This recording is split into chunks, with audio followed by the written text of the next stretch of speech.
Enjoy na enjoy po akong magluto kapag ang mga rikadong inihahalo ko sa ulam ay mga gulay katulad po nito. Talbos ng kamote, may upo, konting kamatis, sibuyas po'y ayos na. Kainit po tayo ng mantika, 3 kutsarang mantika. Lagay na po tayo ng bawang. Tapos sibuyas po. Kung nag-i-enjoy po kayo sa mga videos na ipinopost ko, pwede po ba paki-like and subscribe niyo po ang aking YouTube channel? Mag-leave na rin po kayo ng magandang comment sa baba para mabasa ko. Malaking bagay po sa akin yan. Salamat po! Takpan po natin at hayaan nating malanta yung ating kamatis. Teka, tignan natin. O ito, luray-luray na yung ating kamatis. Nagkaroon na po ng tubig. Yan ang gusto natin lutong-luto. Ito po'y binagoongan. Maglalagay po ako ng siguro 2 kutsara namang ito para po may lasa na. Ito po'y timplado na. Matamis-tamis ng kontit maalat. Lagyan na po natin ng sabaw.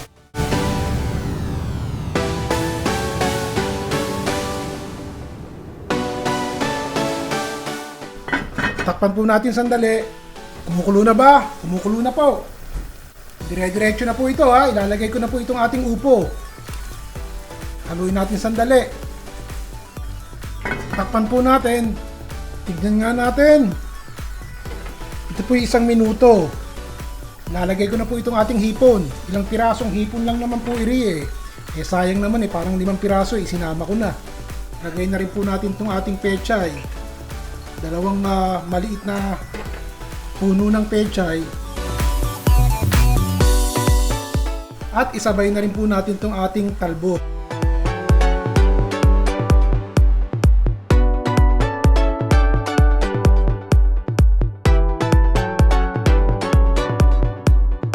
Parang kulang ang sabaw, idadagdag ko na po itong natitirang 1 tasang tubig.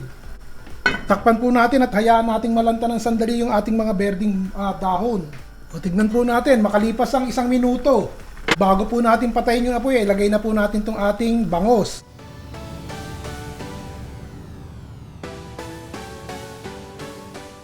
Bago nyo po ihain, pigaan nyo po ng konting kalamansi o kaya naman lemon juice para may asim-asim ng konti. Ito pong mga ganiling ulam, nalutong ulam ganito po talaga aking gusto. Yung po bang simpleng mga rikado lang at madaling hanapin. Yung maraming gulay, pagkatapos sa huli bago nyo hanguin, lalagyan nyo ng prito-pritong isda. Naku po, panalong-panalo para sa akin to. Ang katapat lang naman yan mainit na kanin. Basta po ang ibinabahagi ko sa inyo, siguraduhin yung mainit at bagong luto't may sabaw. Palagay ko'y magugustuhan ng mga kasama nyo sa bahay. Basta wag nyo pong titigilan ang kalalagay ng comment dito sa baba at binabasa ko po yan. Hanggang sa susunod pong muli, si Ron Bilaro.